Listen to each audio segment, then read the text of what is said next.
Good evening, everyone. I'll go ahead and welcome you all and call to order the June 2025 meeting of the Davis Police Accountability Commission.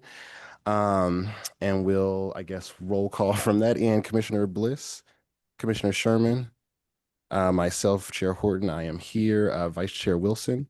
And as I think indicated a second before we started, my understanding is that Commissioner Griswold is going to be joining us in a second. And then, unfortunately, Commissioner Escamilla Greenwald is sick today and so won't be joining us. Approval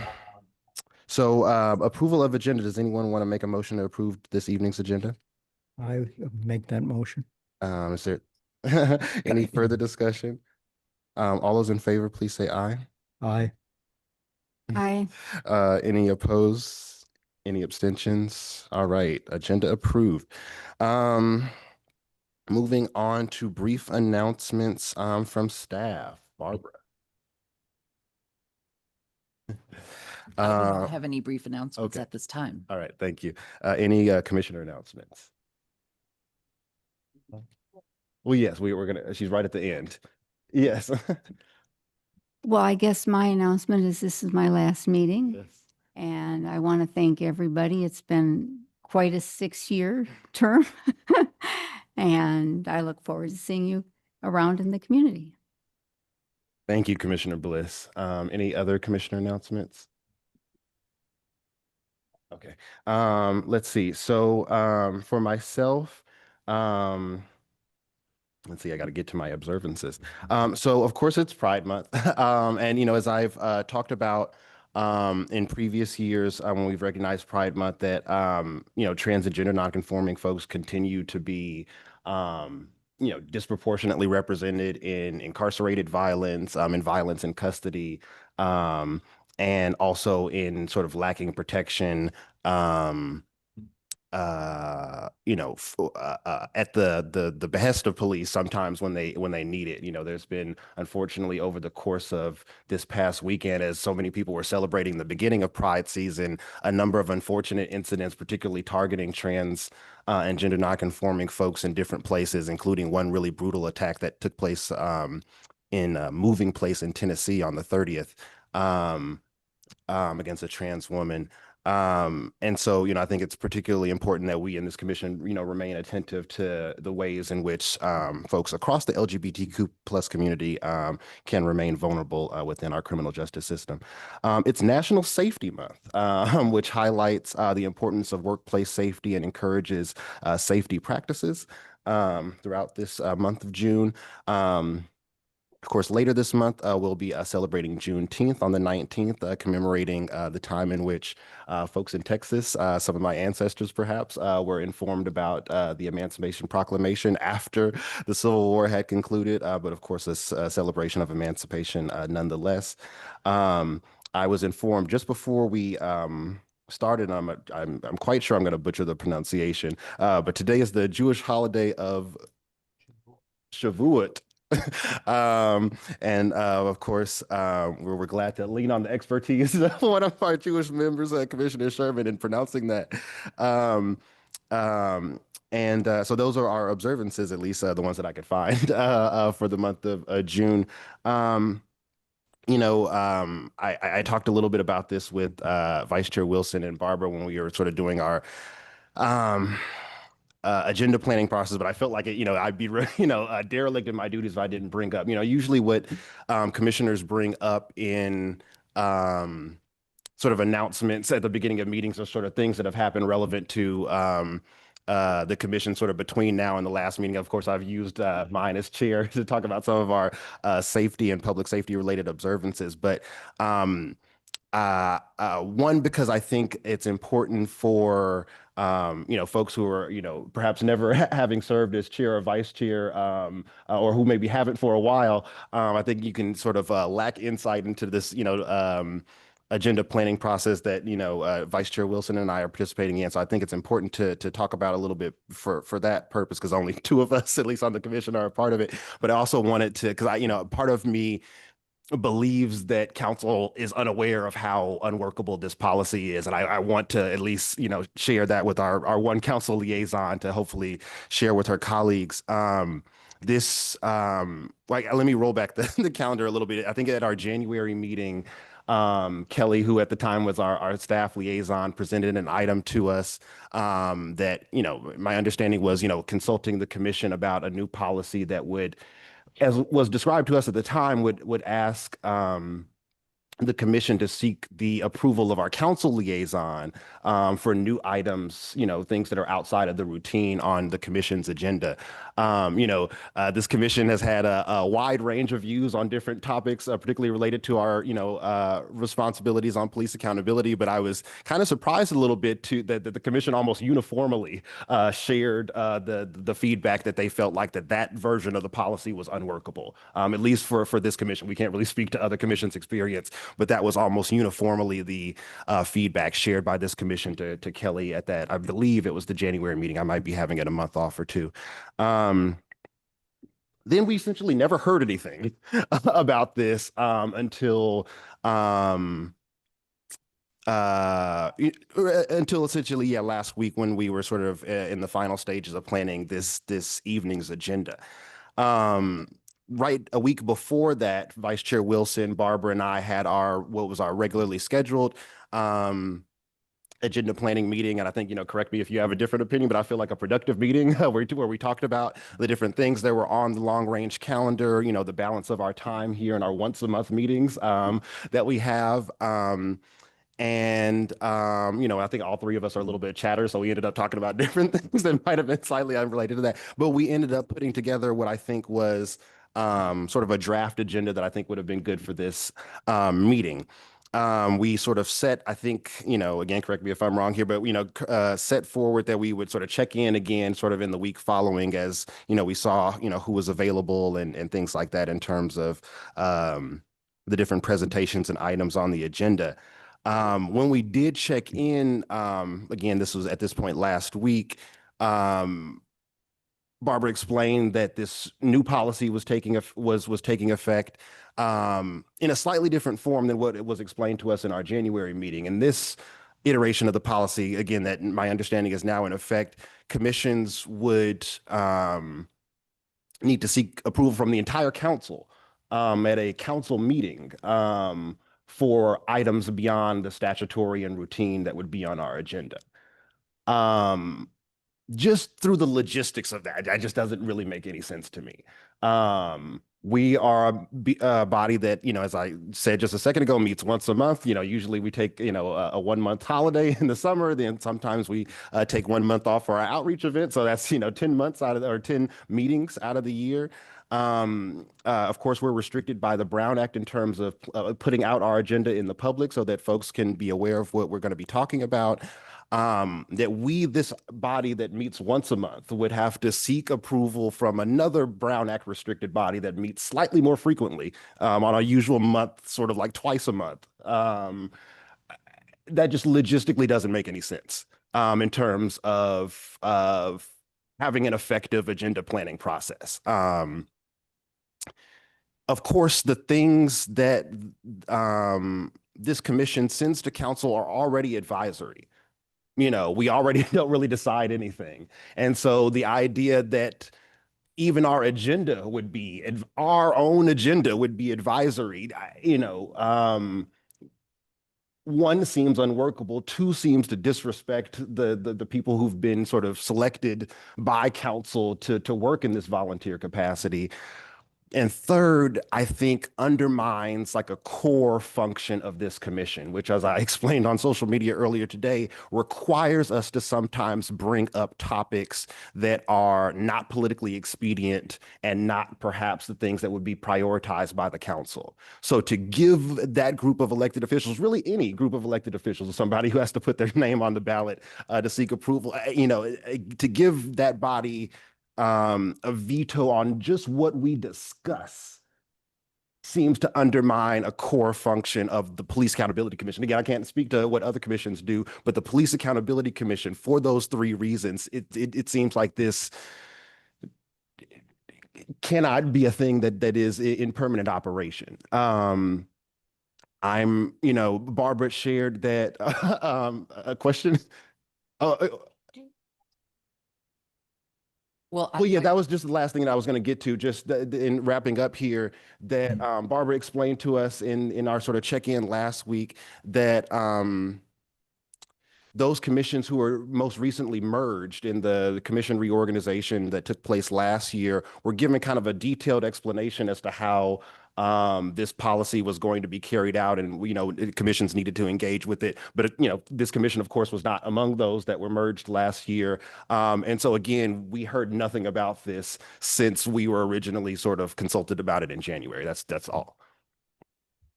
Okay, that's a lot. So first of all, I want to say that I think that you're correct and that this commission probably had the least amount of, circling back to let you know where things had landed. And that is because you were not a commission that was one of the commissions that had been merged. And when we had this discussion, when the recommendations came back to council and we had this discussion about this particular policy, there was a little bit of not like complete agreement on whether or not this policy was workable, as you've mentioned. And so Donna and I were put on a subcommittee to, we are in charge of the commission interviews, but also at taking a look at how the reorganization is rolling out, and also on this particular piece of that, of those recommendations. And so where we've landed, I think, is that we are going to try this for a year or so, and Donna and I are, as I said, in charge of kind of having some discussions around, are there better ways that we can get at the problem that was trying to be solved? And so one of the issues was that sometimes commissions are very frustrated because they'll go off and they'll work on something and spend a lot of time, and then it's not something that the council is ready to take up, or it's not something that we, are interested in. And I know that for me, I feel like you get a lot of great ideas that maybe you weren't on your radar when commissions do go off and work on items that we weren't interested in. But there also is a lot of frustration, and there's a lot of staff time, and there's a lot of just work that goes in sometimes for going down rabbit holes that may not be the best use of time. And I know that is, some of that I think can be solved by making sure that commissions are, sticking very close to what their purview is, over the items that because sometimes people go off on tangents, and this is not something that the commissions are supposed to work on. So there may be better ways to get around this issue that so that everybody is kind of rowing in the same direction, I think is the analogy that one of our council members used. So I just want to say that I understand the frustration, and you're correct that as far as I was concerned for this commission, you were presented the new policies and gave the feedback, and then nothing came back to you, right? So in that respect, I understand that, and I also see the frustration with the policy itself. And so I would just say, let's give it a little more time. Hopefully after the break, we'll be a little closer to trying to have this discussion again. And I also agree that this particular commission, along with the HRC, works on issues that are very timely, right? That are emergent, and sometimes you have to make decisions sort of more nimbly. And that's a challenge as well, because I know on the HRC, sometimes they want a statement, or they want the council to put out a statement, and then it's a whole thing, right? So I just think that we need to consider this a little more carefully. Yeah, but I just primarily wanted to share my feedback on that, and as you know, I'm glad that you further outline where we are in the process in terms of the committee that you're talking about with Vice Mayor Neville. But just really on the last item that you mentioned, I just want to share an experience back from the nether years of the Police Accountability Commission. I remember, goodness, you know, particularly for me as an African American person, the days immediately after in my first term as chair when George Floyd was killed. You know, that was May 25th of 2020. So the you know, we always are on the first Monday. We've been on the first Monday, I think, since 2020. Oh yeah, since that year. And so you know, we had to be very nimble in terms of making sure that a police use of force item was immediately on that June 2020 agenda to make sure that we could consider how, at least at the beginning, it was a process that would extend for a year and a half in terms of the time for the non-campaign, but at least begin the consideration of how we could make sure that something like that happened on that tragic day in Minneapolis could never happen here in the city of Davis. So I do recognize that definitely for some commissions, HRC, perhaps us, that there is a need to sort of move quickly. And I sort of reflect that that's another sort of wrinkle in this type of policy for our agendas. Because that certainly would have prevented me from putting that item on the agenda in June of 2020. Any in the rec? Well, so I'd like to thank you for your comment and for Councilmember Partita's explanation, but I would like to note that I think we should discuss this at our agenda setting meeting or other meetings, but just to note it's not agendized for tonight. I was trying to be as best sort of, you know, one flow of I knew we couldn't get into a unagendized discussion here. Right. And so, going back to the agenda, any further commissioner announcements, anything further in just regular announcement? Oh, I'm sorry. Go ahead. I just have one more. Barbara did send out that newsletter, and I just wanted to remind people that you could look at West Sachs information, which is much closer to where we are located. And I found it interesting that their community was two main priorities were officer wellness and including the challenges of overtime and response times. And I just think since it's Yolo County and it might be more meaningful than the Rochester one was. So Certainly challenges that we know our department here faces as well. absolutely. Anything further, Councilmember Partita, in terms of announcement? No, I just want to say that thank you, Mary, for your years of service. And I'm going to be very sad to not have you on the commission. You were, as I said to you earlier, certainly an asset. And hopefully you will continue to share your time and talent with the city. And just to add to that and how great Mary is, usually when I'm talking about the strength in terms of diversity that comes from commissions, the citation that I give is me and Mary, you know, who come from very different backgrounds, who come from very different experiences that we bring to this commission. But I think both of us being here, I think strengthens the product that comes from this commission. So very glad for your service over the past 6.5 years. Okay, now to our general public comments. So this will be the time to address the commission on items not on our agenda, or if you imagine that there is an item later on our agenda that you won't be able to make, this would be the time to address us. I'll welcome our first public commenter. Barbara, are you ready for the? And tonight I have the timer. Okay, yes. Wow. All right. I'll stick to it. Well, hold on. Are you ready? Okay. Go. ahead. Good. 2 minutes, 3 execs. Yes. I noticed that I wrote a letter to the board and the commission that it was not in the packet. It was not made public. I know it was before 73 hours, but everything communicated to the commission should be made available to the public. And I appreciate if you'd put that in the next packet, and I'm gonna refer to that now. That was about the Pew survey, that basically national survey about people's trust in their fellows. And I think we have this survey, national survey, so we could do it in Davis and figure out whether people trust one another. What do people feel about this place and trust one another? And we can also ask a survey about whether people trust the police and how we're doing on that. We can have a trend line of that. The city does surveys every 4 years, and we use it to raise taxes, for we can raise taxes or not. Maybe we can put it for a little more, not unproductive, the more productive use, but basically use it that way. Second, I was talking with Catherine Brinkley. We're doing a general plan now. She's on the planning commission, and she says she's totally frustrated. She can't get anything on the planning commission that the city hasn't approved.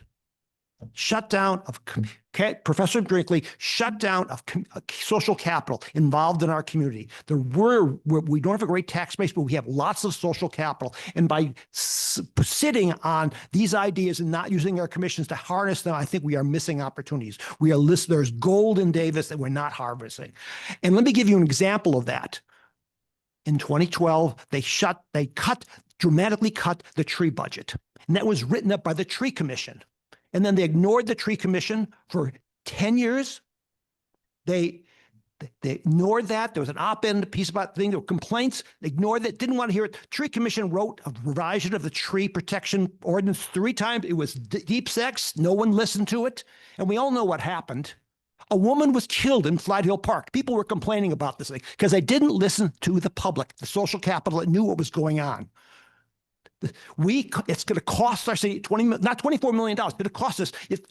The insurance thing of our city is tripled, which is probably more than the tree budget, because we did not listen to the public. We didn't harness that social capital that knew things were not right. We were doing short-term stuff. Council didn't want to listen.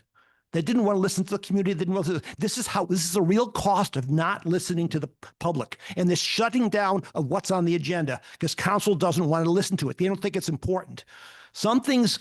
There are things in the community that we know that the people on top don't know. And I suggest no one can carol themselves an activist if they want to have the people in power control the agenda. No one wanted Martin Luther King to come into the community and challenge the agenda. No one wanted Cesar Chavez. He forced it on the agenda. And the city council claims us to be activists. They should open up the agenda for public comment and public engagement. Thank you. Thank you. Any other general public comment? Welcome. Hi, I'm Brett Lee. Wear lots of hats. I'm not here officially representing any of the hats. I was talking to Dylan, and he had a curiosity about the downtown-based police officer, what the motivation was. And I think there's a misperception out there. It's not about the unhoused.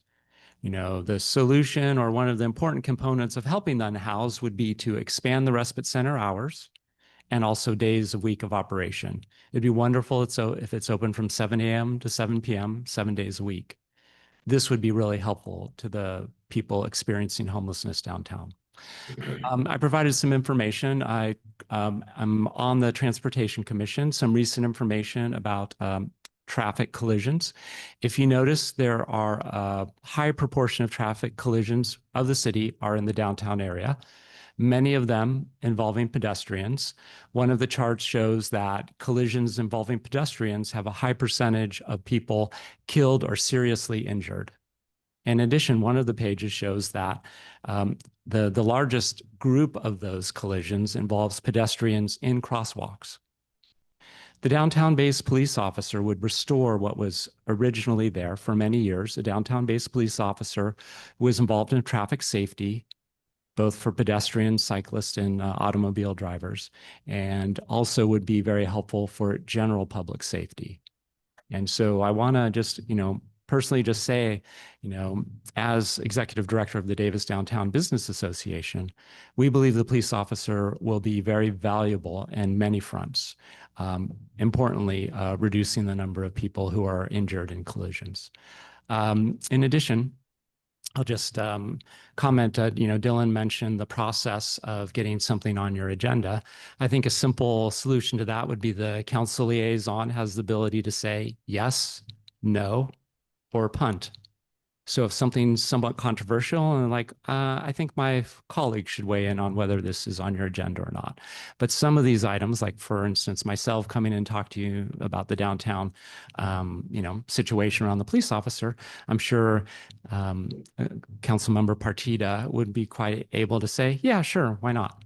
Right? It's a slight detour, but not even really a detour. But something perhaps a little more controversial, then she could say, well, I think I should let my council colleagues weigh in on that. Anyway, just a suggestion. But I did want to come before you and just say that the downtown-based police officer is not specific to homelessness or criminalizing homelessness or anything like that. It's really restoring what was there to create a general increase in public safety, just the perception and the reality of it. But thank you for your time. Thank you. Any other general public comment? All right, I'll bring it back to the commission. Turned off my own microphone. Okay, so that'll move us to our consent calendar, our lengthy consent calendar. Anyone want to make a motion to, or does anyone have any corrections, I should say? Thank you, Brett. Does anyone have any corrections to the last meeting's minutes? The only thing I have is that I was here at the end of the meeting and I did vote to adjourn. Okay. But I'm not listed on. We'll fix that. No problem. Thank you. So you see, I looked in your direction when I was like, does anyone have any corrections to the minutes? Okay, thank you. With that correction, does anyone want to make a motion for approval of the May 2025 minutes? I motion. Is there a second? Second.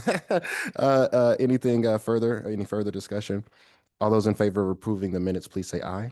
I All those opposed? Any abstentions? All right, minutes approved. Moving to our police auditor update. Mike and Steven, hopefully you can hear us and we will be able to hear you. But take it away for your update for the month of June. Good evening, everyone. We have one report that we wanted to walk through with you, and Mr. Connolly was the author of that report, so I will send this over to Steve. Good evening, Chair Horton and members of the committee. So just so I know logistically, you can hear me okay, but are you able to see? Yes, Or- we can hear Oh, you. okay. So I will modulate the facial expressions accordingly. Thank you for the heads up there. So I wanted to start by saying that as of this report tonight, we were all caught up with pending complaints with the Davis Police Department. But as circumstances would have it, I actually heard from the department today with the completion of a new complaint. So we have a brand new one that we will be bringing to you when you reconvene in August. But other than that, we are all caught up on the complaint side, and we're also in the process of preparing a use of force report for you on some cases from 2024 and a couple of newer ones as well. So just to speak to you about this completed complaint case, hopefully everyone had the opportunity to review the actual written memo. This case involved a complaint by somebody who actually had a couple of different components to his concerns.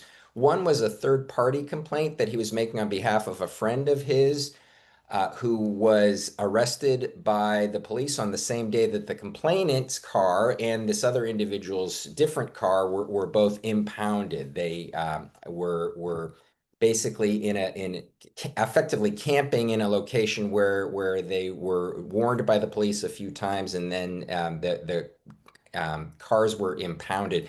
The complainant's car had a long expired registration, as he freely acknowledged, so he recognized that it was eligible for impound. And his friend, whom he was speaking on behalf of, had been arrested also on that day. The complainant was not present at the time that the cars were impounded and his friend was arrested. And the friend was arrested on a few different charges that again were not contested and not a subject of the complaint. What the complainant did want to talk about with regard to his friend, and I'm sure this was a third-party representation from the friend, he was basically concerned that his friend had been sort of roughly mishandled by the police during the process of being taken into custody. And so the police looked at that component of the complaint. The body-worn camera videos were pretty clear in that regard. They really showed the entire interaction with the complainant's friend from start to finish. And the department, we obviously had the opportunity to review those videos as well. And the actual interactions, the man was very cooperative and kind of low key, and the police sort of matched that energy. It actually all went very smoothly. So I'm not sure what the reason was for the representations that the complainant was left with, and I'm sure he made them in good faith to the department, but they turned out to be kind of clearly unfounded.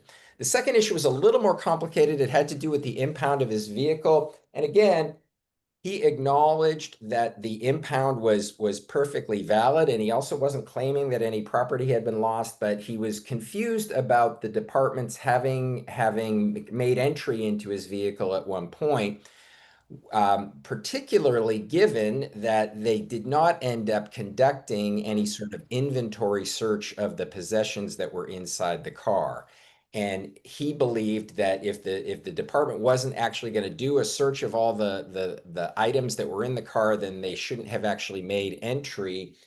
And the police took a look at that and came to a couple of conclusions. Substantively, legally, as a technical matter, they were in fact allowed to make entry and to conduct an inventory search as part of the process of impounding a car. And they not only do that as a standard practice, or not only, are they allowed to do it as a standard practice, but they do it affirmatively, in part for risk management reasons, because they want to make sure that they can account for any property that is being, basically seized during the impound, to make sure that the property is cared for and accounted for, and that there isn't going to be any, subsequent dispute about missing items, et cetera, et cetera. The situation was a little unusual in this case because although the policy requires officers to conduct an inventory search, the policy as written, the officers apparently, under certain circumstances like this one, in which there was sort of an overwhelming amount of material inside the car, they kind of went in, took a look around, and decided that they were not going to be conducting an inventory search of the man's possessions. The department reviewed that decision by the officers and found that it was a reasonable one under the circumstances, but as we discussed with the department, that did not align with the clear standards in the department's own policy. So as the report indicates, the department used this complaint as an opportunity to revisit its protocol and to say, hey, if we are in a situation like this where the amount of possessions in the car or in whatever vehicle is being towed, when that is sort of unwieldy and it becomes impractical and unreasonable to expect the department to itemize and list out all of the different individual things, then at the very least, the officers should find some middle ground way of making sure that the spirit of the policy is being observed.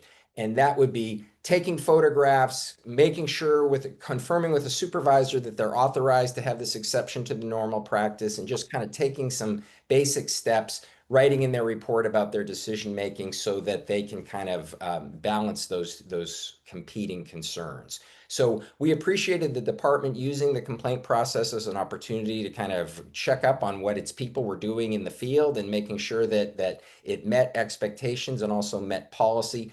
And as the report indicates, there was no indication of wrongdoing on the part of the officers. So that was it for that one. And again, as usual, I'm happy to respond to any questions you folks might have. All right. Thank you, Mike and Stephen. Commissioner or Vice Chair Wilson. Did the individual have an opportunity to remove anything that they wanted to remove? He wasn't present, ma'am. So that was a big problem. And again, a big reason why he was making a third-party complaint about his friend. He wasn't there to actually see the police interaction with his friend, nor was he there to see in person the protocol for removing his car. If he had been there, would he have been able to remove anything from the car? That is a good question. I believe he would have, yes, but I'm not positive on that. Because it reads as if he was living out of his car, so there might have been things in there that he needed. Was he given an opportunity then to come and take anything that he may have needed? Yeah, once the car was impounded, I don't think there was any obstacle to him reclaiming some of those possessions. And there was nothing in his complaint that suggested that he lost property or that he was in any way that was a problem or a component of his concerns. No, I understood that. I just wondered how it worked, because there's obviously a policy. So I was just curious if the policy allows people to take things out. Yeah, I would, and again, probably shouldn't be speculating too much, man, but I have seen situations where people can go and get their phones or, possessions in a situation like that. And I don't think the police have any issue with it. In fact, if the person's not being arrested or anything, the police are probably happy to have the person take possession of valuable items so that they are no longer a concern. And just to confirm, Stephen, are you talking about situations like DPD situations? I know y'all work with a lot of different departments. Yes, yes. Thank you. Any other questions for Mike and Stephen? I just want to add, well, first of all, I appreciate y'all's sort of urging for a middle ground in, or creating a little bit more infrastructure in terms of how to respond to a situation like that, the second consideration. And then also, I don't know if I probably should have sent it as an email to Barbara so that she could share it with everyone else. But there was an interesting article in the Aggie that covered y'all's report from the last meeting in May, and it was interesting because I don't remember seeing any reporters from the Aggie in the room that evening, and so they must have watched the video on YouTube. Anyway, so your information about your reports are getting out there into the community, so very much appreciated in many different realms. Public comment on this item. All right, any further from the commission? All right, thank you, Mike and Stephen. Thank you. Thank you. Okay, so then that takes us to, just make sure I'm not, okay, yeah, then that takes us to, excuse me, regular item 7, which is or 7A, I should say, which is our military equipment annual review. Maybe Barbara, I don't know if you want to explain kind of the background of this coming back. Sure. So at last meeting, there was some confusion about how the information should have been presented. And so Kelly and I went back and looked at how it was presented last year. And the spreadsheet that was being discussed at last meeting, that was for the surveillance technology. In the military equipment, the police department is required to bring forth a policy and a list of equipment.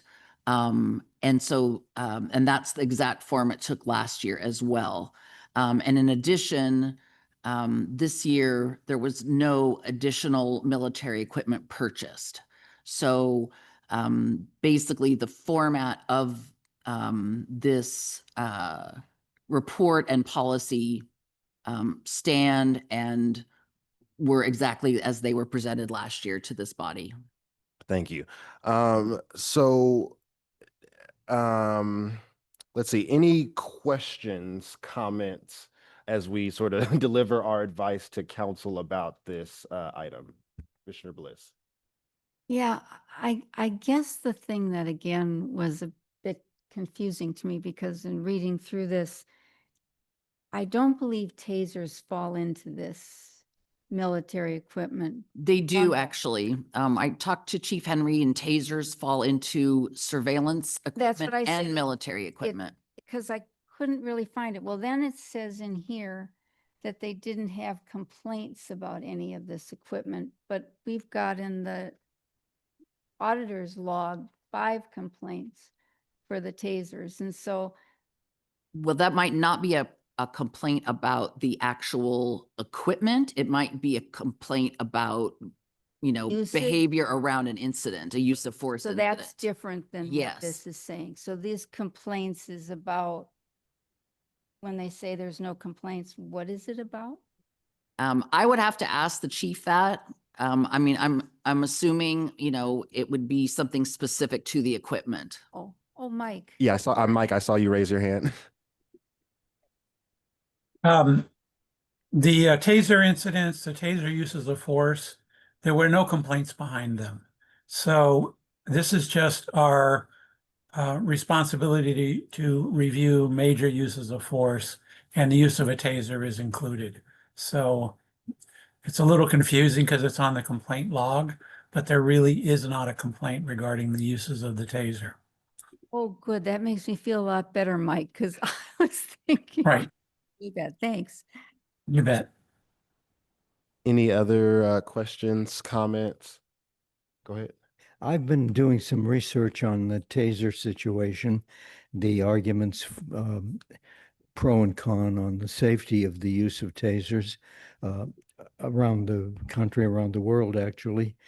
And my impression from the preliminary research, I'll say, there's more to be done, but my impression is that, like with many technologies, the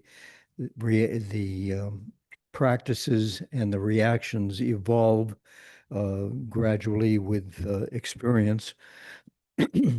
And I am a bit unclear after our previous conversation and the arguments that were presented pro and con on the safety issue for tasers, which sounds like an oxymoron, I suppose. But I think we all know what we're talking about here, the possibility of an unforeseen or unwanted result from the use of tasers where the intent is to disarm a suspect and it ends up injuring or killing the suspect. And it is very complicated. And as I say, I'm just at the beginning of the research that I've been able to do. But I would like to know more about DPD policy. And is this evolving or is this set at this point? I'd like to know more about DPD training in regard to the use of tasers. And generally speaking, I would hope that we could come back to this topic in more detail, perhaps agenda it specifically. Barbara and I had a brief conversation about this before the meeting, and I'm very concerned because I think we might be getting into an area that it might be getting away from us a little bit. This is often the case with new technology. I happen to have a personal interest in the evolution of technology as related to society. And I don't. This is not a format, of course, for going into detail on what I've learned or what I'm interested in that regard. But just to say that we are at a time when we've had the similar discussion about drones and cameras, surveillance of all kinds.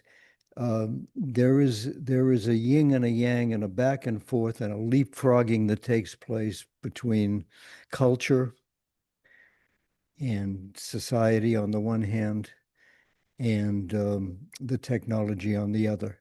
And technology is advancing so fast at this point that it's in our culture today, it's a very big issue. There's a lot of fear. There is a lot of need for information.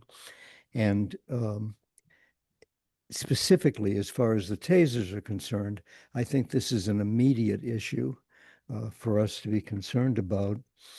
I think it's an appropriate topic for police accountability. And I know from comments that Chief Henry has made that this is a very big issue in his concept as well. So maybe we can do a couple of things. Maybe we can do some additional research on our own part and come back to it. Also, anything we can do to learn about issues and problems in other jurisdictions and how they're being handled. And this is where Mike and Steve can be very helpful to us. There's no need for us to work in isolation because every community is concerned with this issue. So the more, and I know this is not something for tonight, it's not on our agenda for tonight, but I'm hopeful that we can, in the context that it's arrived tonight, that we can get back into this and do some more work on it. And we need data, and definitely Mike and Steve can be very helpful to us in that regard. Thank you. I have a question. We got into this a little bit at our agenda planning meeting. And you explained a little bit of what I think the department's charge with regard to the state legislation. What is it? Yeah, 481. And I mentioned, I recalled, and I'm not sure if I'm correct, but I recalled that there's somebody having a charge, perhaps the city council, in determining, if that particular piece of equipment, just broadly speaking, if a particular piece of equipment was, the most cost effective of that variety, or was the most, in terms of its functions, in alignment with sort of the practices of the department and the, values sort of set forth by the council and the community overall. And I know in general, like sometimes, as you explained at the beginning of this item, sometimes we suffer from a conflation of our responsibilities here and then also in the surveillance technology situation. So does someone have that responsibility to, or maybe Councilmember Partita, does someone have that responsibility to look at those two issues that I sort of described, the cost effectiveness and like the appropriateness of that specific type of tool? If there were new items, yes, but there were no new items okay, purchased this year. So okay, so it would be, we would have to make that evaluation for a new purchase, but we don't have to make that evaluation in an ongoing basis. Yeah, I pulled up the staff report, actually from last year, that went to council. Council approval must take the form of an ordinance and adopting a publicly released written military equipment use policy, which must address some specific topics, which it does. Type, quantity, capabilities, purposes of the equipment, and the training required by an officer to use it. And then the city council is required to consider the proposed policy in open session and may approve the policy only if it makes certain findings. And then in addition, it says AB 481 requires law enforcement agencies that receive approval for the use of military equipment to submit annual reports, and that's the staff report part of it. So it's a reporting requirement. But I'm sorry, but not with respect to those two details that I was talking about, right? That would just be for new If I equipment. read on, it says to submit annual reports to the city council regarding the use of the equipment, any complaints received, any internal audits, any violations of military equipment use, the cost and the quantity of each type, and the quantity of the military equipment the agency intends to acquire. So yes, if that is the case, yes. Partita, were you going to say something? I was going to say that we do look at how much it costs. As far as, and this is probably a question best answered by, Chief Henry, as far as making an evaluation on the most efficient use of equipment, I don't know the answer to that. Okay, And yeah. it would be a good question, because I know that they do evaluate based on like say there's a new, something's been new and improved, right? And they want to now, bring in the equipment that is more modern or whatever, then it would be like new equipment, right? Okay, yeah. Maybe maybe a part of this with I guess separate from is it new equipment? I feel like somebody is on an ongoing basis supposed to, sort of look at you know, as you were saying, kind of like, is this the most efficient sort of tool? And maybe it is only in the situation where it's a new technology. We're looking to get the new ultra mega taser, you know, 5,000. But yeah, I just wanted to make sure that we are, you know, particularly as I was listening to the comments you were giving, Commissioner Sherman, I want to make sure that we're, you know, doing our full effort in terms of making an evaluation, you know, as state law requires. If state law doesn't require us to do none of that, I don't want to make us, you know, do, you know, extra work, but I just wanted to clarify exactly what the city's responsibility was. Did you have something else? I just want to say, as far as I'm concerned, I'm thrilled we don't use the Axion taser. So the one that the video was on, we don't deal with that company. So that makes me happy. And then we did get the use of force policy, which has the taser usage in it from Barbara about a week ago. So we do have that to refer to. So, and since Mike says that all those things in the list of complaints are really their use of force audit, I think we're going in the right direction and doing what we need to do right now. So yay for us. Yes, indeed. It's always good to note the good things happening. And I guess sort of leading off of that, the other thing I was going to mention in response to your comments, Commissioner Sherman, is if we did want to make some adjustments, perhaps, or suggest some adjustments in that use of force policies respective to tasers, we could sort of bring that up again at long range a little bit later in the meeting. And I think it is on the long range. I think it is there was on the May 5th, I think I saw, was when there was a request to have it placed on the long range calendar. Right.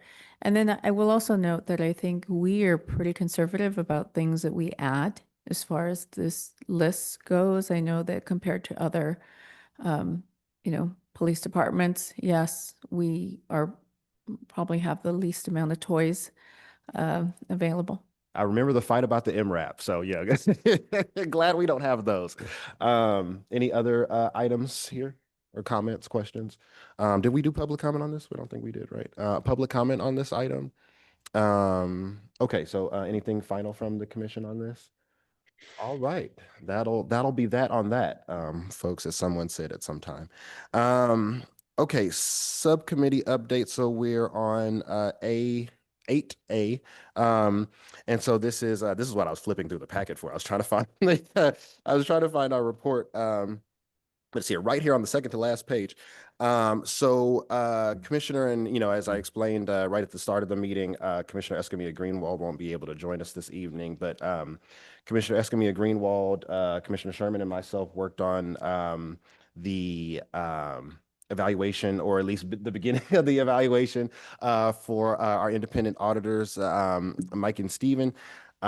We met once with ourselves, just by ourselves. I can't really recall when. We met with Mike and Steven, then separately from that.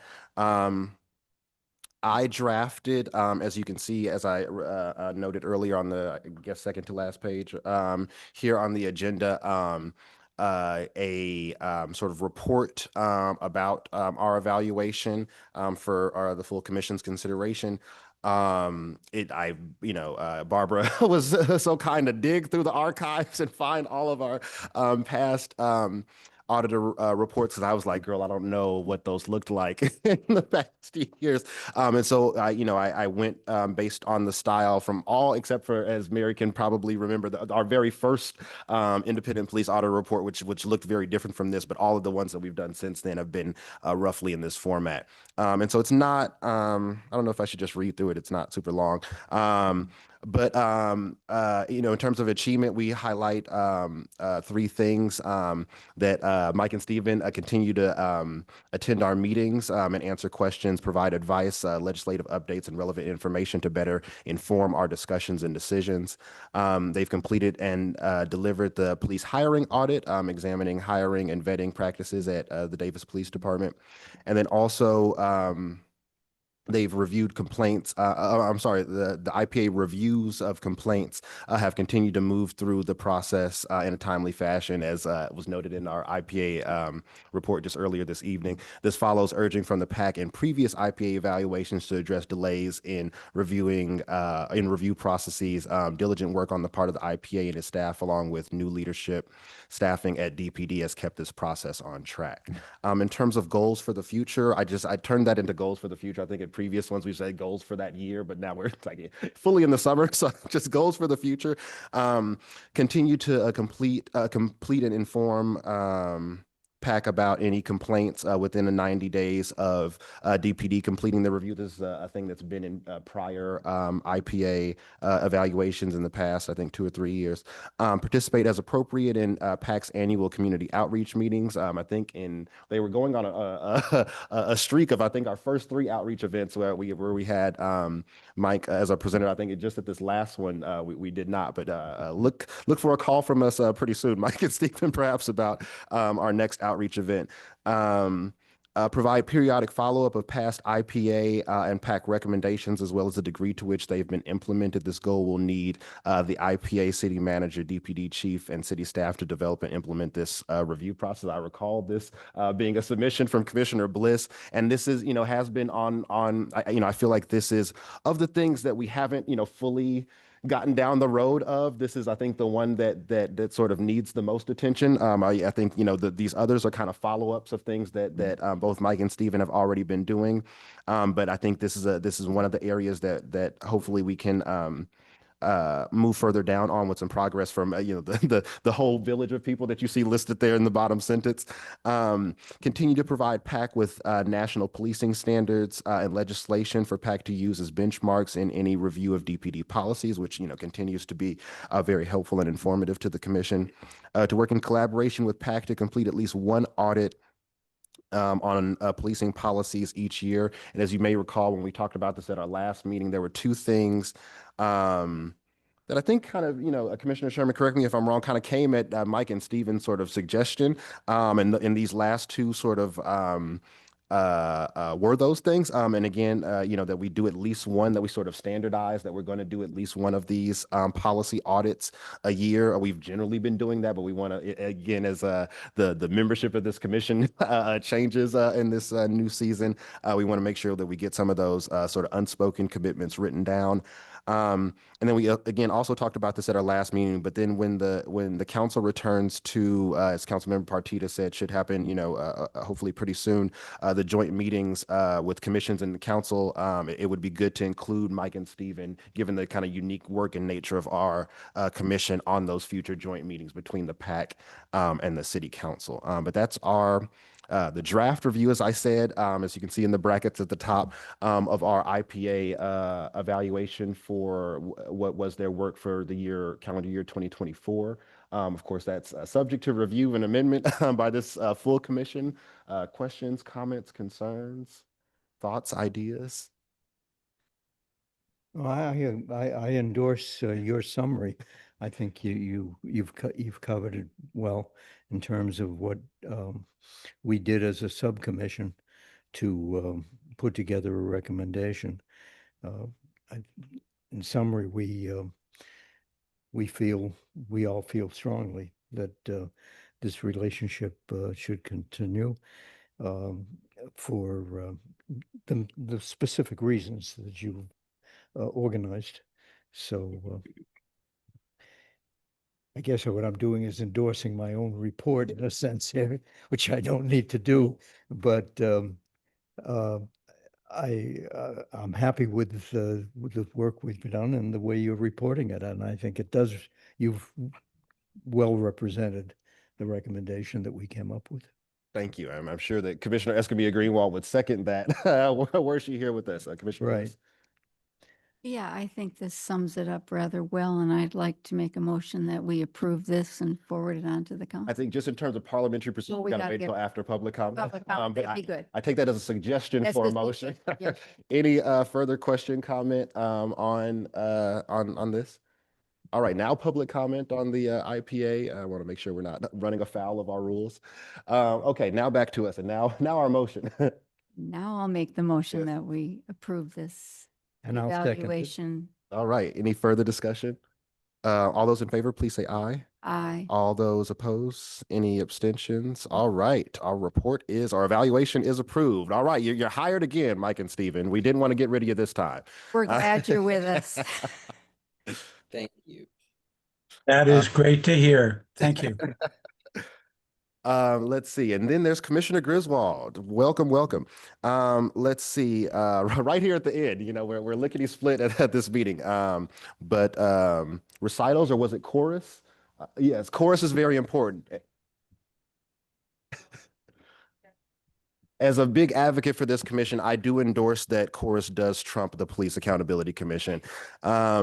Okay, so long range calendar, anything new? You know, Barbara has brought it up here on the screen, the things that are currently on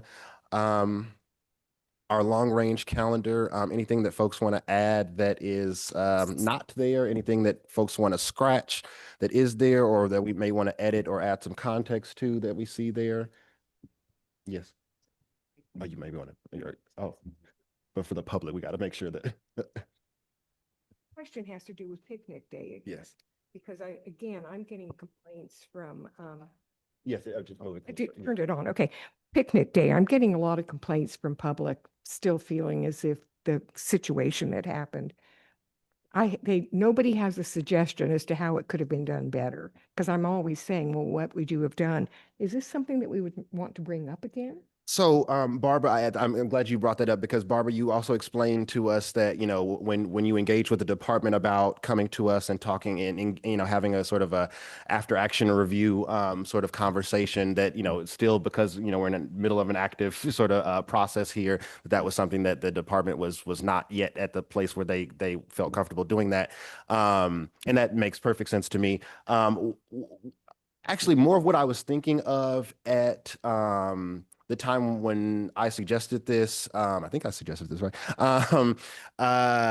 And also when I suggested a similar thing after the 2023 stabbings incident, is that kind of what was envisioned, you know, as I'm coming to the possible end of my time here at this commission too. I've been sort of thinking about all the yesteryear, and, you know, I was thinking about that one of the real highly thought of aspects of this commission's sort of role in the community is that people who had concerns about policing, whether that was a mass sort of public safety event or a specific complaint, you know, in the likes that Mike and Stephen review sometimes, that they could come and address this commission in sort of, you know, sharing their concerns about that. You know, that you know, I think it was originally envisioned, no one's really used this process or this part of the process, but, you know, that folks could initiate a complaint to Mike and Stephen, either from the department, from them directly, or via coming to this commission. You know, people rarely use, I don't think ever have used that. I think maybe one time someone can, but I don't know if they actually followed up with y'all, Mike and Stephen. But that was kind of more of what I was thinking of, and I think that can possibly, you know, precede a conversation where someone from the department is here engaging with us, where it's just a discussion amongst us. You know, and, you know, and obviously we can do as we have done in some past discussions, where we just, you know, really outreach to the community and say, hey, this conversation is going to be on our agenda.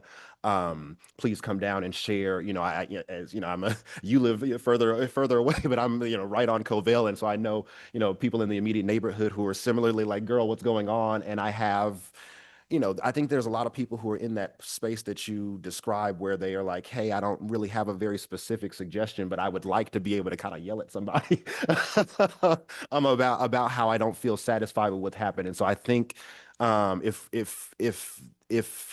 we can, well, first of all, if there's agreement from this commission on, I know a good chunk of us are not going to be here, but if there's agreement from the commission on, in terms of an item of that type coming to us in the somewhat near future, I think that one might not run afoul of some of the very legitimate investigatory concerns that the department would have for coming to us and engaging directly in a sort of after action sort of review. Anyway, that's just my thought about how we could maybe go forward on that. I don't know if any other items that folks have. just for myself, going back to the changing membership of the commission, I think it would be good for us to agendize an item. I assume it would be short, just like all of our previous ones of this kind in the past. But we've never had a situation where we've had the possibility of a chair or vice chair leaving in the middle of the year. And so I think it would be good if we agendize one of our usual sort of chair, vice chair considerate, because at the very least, I anticipate if what happens, we will probably we'll probably elevate our wise and noble vice chair into the chair position, and either way we'll probably need to consider and I think maybe you said, hey, maybe I don't even want to do this chair thing, and so we might want to have some sort of chair vice chair discussion at what would be, I guess, the August, right, commission meeting. That's all for me. Will there be an August meeting? We normally. Oh, yeah, I guess to clarify, yeah, we're taking recess, as I understand, correct me if I'm wrong, in July, and then coming back in August. I know we usually do August, but yeah, we're doing July as recess this year. Oh yeah, there it is on the right there on the screen. Anything further? Public comment on this item? Anything? One last chance for the commission? All right. Well, that's what. Oh, here we go. And then adjournment. Anyone want to make a motion? Any second? Any? Oh yes. Anything further? I would like to make a comment, if I may. Yes. Before we adjourn. I would like to add to your comments, Dylan, about what a pleasure it has been and how productive it's been to be associated with you, Mary. You and Dylan both have been on this commission from its very first meeting, and you're the only ones about whom we can say that at this point. I think it's marvelous. And Mary, really, you have been such a tremendous teacher to me as how to be a commissioner. Now, I don't know how much experience, if any, you had with commission or council work of any kind, in the public area before this, but I so admire your discretion and your respect for all ideas that are presented, and your effort to get to know everyone you're working with, and tailor your efforts to be as productive in cooperation with each person as you can. So before we leave, I just really wanted to put that on the record. A little PS to that is the experience that you and I enjoyed. I know I'm a bit verbose, but I apologize. You and I had a wonderful experience a couple of weeks ago when we were Chief Henry's guests at the police department for a tour that I thought would last about 15 minutes, and it was an hour of his valuable time. And he was about as efficient and pleasant and productive a tour guide as I think I've ever had and I was in business for years, and I had all kinds of introductions to companies and getting acquainted with new offices and organizations and so forth. And he was just as generous and as motivated as more than I could have imagined, to bring us into his sphere of knowledge, to teach us what he knows about his department. I didn't have any feeling that there was anything he didn't want to mention, or that was hidden, or was de-emphasized. He had no agenda. He was promoting nothing except welcoming us and informing us as to the details. And you and I discussed it briefly afterwards, and we agreed it is so much more detailed, and there is so much going on over there that the public, and here we are, the Police Commission, Police Accountability Commission specifically, and we learned so much, didn't we, in that hour, that we didn't know after 5 or 6 years of being police accountability commissioners.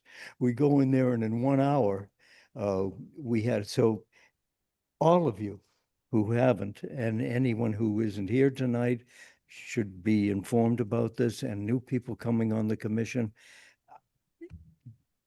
He has asked us to extend this invitation to all of the others, and I couldn't recommend it more highly. It was a great experience.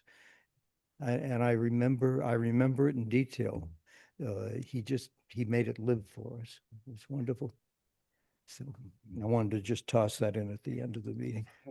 Thank you. And, I want to add, Mary, you have to know that you are a model commissioner, on your way out of the door.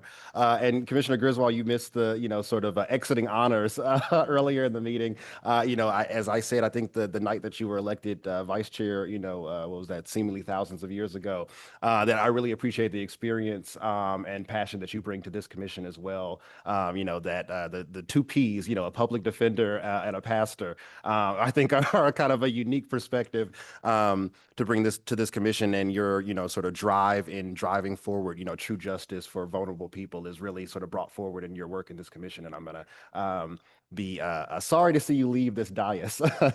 But in this adjournment honors. Anyway, anything further now, I say, on our adjournment motion? Well, it has been a delight to work with everyone, and thank you for everything you all have brought. I think it's been a really good group working together, and you've been wonderful and stellar as our leader. Thank you, Dylan. Thank you. Thank you.